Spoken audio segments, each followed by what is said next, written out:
Hello children, seventh class के आज के लेक्चर में हम डिस्कस करेंगे dilute and concentrated acids. Acid को डाइल्यूट या कंसंट्रेट किया जा सकता है, वो इस बात पर डिपेंड करेगा उसके अंदर अमाउंट ऑफ वाटर कितनी प्रेजेंट है, पानी कितनी मात्रा में प्रेजेंट है। सबसे पहले हम डाइल्यूट एसिड की बात करते हैं। ऐसा एसिडिक सॉल्यूशन जिसके अंदर लार्ज क्वांटिटी ऑफ वाटर हो and small quantity of acid हो, यानी कि पानी ज़्यादा मात्रा में हो और एसिड कम मात्रा में हो, उसको डाइल्यूट एसिड कहा जाता है। कहता है हमारी बॉडी के अंदर जो सेल होती हैं, प्रत्येक सेल्स में एक एसिड होता है जिसको डीएनए बोला जाता है, डीऑक्सीराइबो न्यूक्लिक एसिड। ये हमारी बॉडी के सभी फीचर्स को कंट्रोल करता है। जैसे हम दिखेंगे कैसे, हमारी आँखों का रंग कैसा होगा, हमारी हाइट कैसी होगी।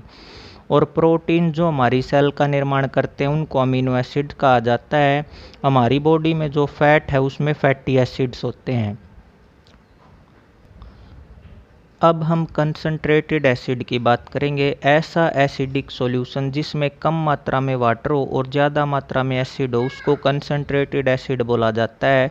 कंसंट्रेटेड एसिड लगभग प्योर होता है और उसमें बहुत ही कम मात्रा में पानी होता है। अब नो मोर के अंतर्गत जो हेडिंग दिया गया उसमें ये कहता है कंसंट्रेटेड एसिड को डाइल्यूट किया जा सकता है उसमें large quantity of water add करके। लेकिन हमेशा एक बात याद रखें कि acid is added to water, पानी के अंदर एसिड मिलाया जाता है। Water is never added to acid, acid के अंदर पानी कभी नहीं मिलाया जाता। क्यों? क्योंकि अगर हम ऐसा करेंगे तो बहुत ज़्यादा मात्रा में हीट रिलीज होगी, वो बीकर को तोड़ सकती है और आपको जला सकती है। अब हम बात करेंगे बेसिज की। बेकिंग सोडा जो है उसका टेस्ट सोर खट्टा नहीं होता, it has a bitter taste, bitter होता है कड़वा, ये स्वाद में कड़वा होता है। If we rub a solution of baking soda between our fingers, यदि हम बेकिंग सोडा का सोल्यूशन का एक पिंच अपनी उंगलियों में रगड़ते हैं, इट फील्स स्लिपरी और सोपी, ये छूने में साबुन जैसा चिकना महसूस होगा। Substances like baking soda which are bitter in taste and have soapy touch, ऐसे पदार्थ जैसे कि बेकिंग सोडा है जो स्वाद में कड़वे होते हैं और छूने में साबुन जैसे होते हैं, उनको बेसिस बोला जाता है, क्षार बोला जाता है। तो जो नेचर है ऐसे सब्सटेंसेस का उसको बेसिक नेचर कहा जाता है। कुछ कॉमन जो बेस हैं वो हैं sodium hydroxide NaOH, potassium hydroxide KOH, calcium hydroxide CaOH twice और मैग्नीशियम हाइड्रोक्साइड MgOH ट्वाइस। अब हम बात करते हैं न्यूट्रल सब्सटेंसेस की। ऐसे सब्सटेंस जो ना तो एसिडिक होते और ना ही बेसिक होते, उनको न्यूट्रल सब्सटेंसेस कहा जाता है। उदासीन पदार्थ, प्योर वाटर या distilled water, glucose, urea, sugar, salt, cane sugar, ये कुछ न्यूट्रल सब्सटेंस के एग्जाम्पल हैं। अब कहता है कुछ सावधानियां देता है। Do not taste anything unless asked by you teacher to elders. कहता है किसी भी चीज़ को बिना टीचर की परमिशन के ना छुएं और किसी भी वस्तु को तब तक ना छेड़ें जब तक आपको ऐसा करने के लिए कहा नहीं जाए। अब यहाँ पे आपको एक MCQs की टेबल दी गई है जो आप पढ़ के आए हैं उसी पर बेस्ड है। देखिए डिस्कस करते हैं। लेमन जूस का टेस्ट कैसा होता है, आप पढ़ के आए हैं, सोर। इनमें से कौन सा मिनरल एसिड है, तो सल्फ्यूरिक एसिड आपने पढ़ा था। फ्रूट जैसे ऑरेंज, लेमन वगैरह, उनमें कौन सा एसिड होता है, सिट्रिक एसिड। इनमें से न्यूट्रल सब्सटेंस कौन सा होता है, नॉट ए न्यूट्रल सब्सटेंस, तो सोडियम हाइड्रोक्साइड जो बेस होता है वो न्यूट्रल सब्सटेंस नहीं होता।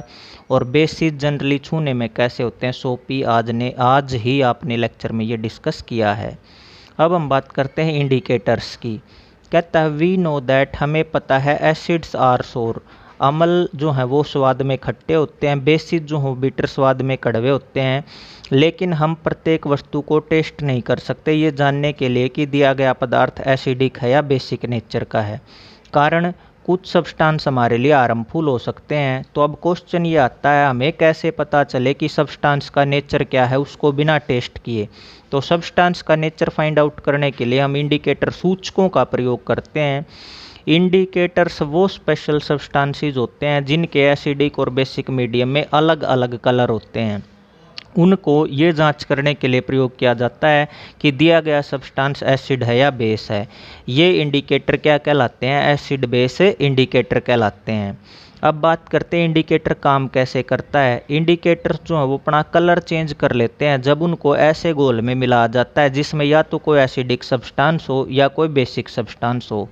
टर्मरिक, लिटमस, चाइना रोज की पेटल्स, रेड कैबेज का जूस, ये कुछ नेचुरली अकरिंग इंडिकेटर्स हैं।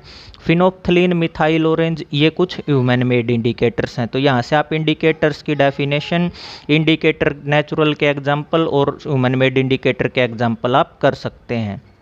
अब हम बात करते हैं लिटमस इंडिकेटर के तौर पे कैसे काम करता है। जो सबसे कॉमनली यूज नेचुरल इंडिकेटर है वो लिटमस है। ये एक डाई होती है जो लिचन्स या लाइकेन्स से निकाली जाती है। लिटमस का सॉल्यूशन डिस्टिल्ड वाटर में मोव पर्पल कलर का होता है। इस सॉल्यूशन को न्यूट्रल लिटमस सॉल्यूशन कहा जाता है। अब बात करते हैं लिटमस काम कैसे करता है। जब न्यूट्रल लिटमस सॉल्यूशन को एसिडिक सॉल्यूशन में डालोगे तो वो रेड हो जाएगा, और जब न्यूट्रल लिटमस सॉल्यूशन को बेसिक सॉल्यूशन में डालोगे तो वो ब्लू हो जाएगा। जब न्यूट्रल लिटमस सॉल्यूशन को किसी न्यूट्रल सॉल्यूशन में डालोगे तो उसके कलर में कोई चेंज नहीं आएगा। लिटमस सॉल्यूशन लेबोरेटरी में अवेलेबल होता है रेड लिटमस और ब्लू लिटमस सॉल्यूशन की फॉर्म में। तो ब्लू लिटमस सॉल्यूशन को बनाने के लिए आप कुछ बूंदे बेस की ऐड कर सकते हो न्यूट्रल लिटमस सॉल्यूशन में, और रेड लिटमस बनाने के लिए आप कुछ बूंदे एसिड की ऐड कर सकते हो न्यूट्रल लिटमस सॉल्यूशन में। एसिड जो है वो ब्लू लिटमस सॉल्यूशन को रेड कर देते हैं, और बेस जो होते हैं वो रेड लिटमस सॉल्यूशन को ब्लू कर देते हैं। लिटमस जो है वो पतली पतली पट्टियों के रूप में भी अवेलेबल होता है, ब्लू लिटमस का पेपर और रेड लिटमस पेपर। एसिड जो है ब्लू लिटमस पेपर को रेड कर देंगे, और बेस जो है वो रेड लिटमस को ब्लू कर देंगे। ये आप देख सकते हैं, ब्लू लिटमस था, एसिडिक सॉल्यूशन में डालोगे तो ये रेड हो जाएगा। ये रेड लिटमस पेपर था, इसको बेसिक सॉल्यूशन में डालोगे तो ये ब्लू कलर का हो जाएगा। जो एक्टिविटी दी गई है बेटा, इसको हम नेक्स्ट लेक्चर में डिस्कस करेंगे। तब तक आप इतना ही करें। Thank you, have a nice day.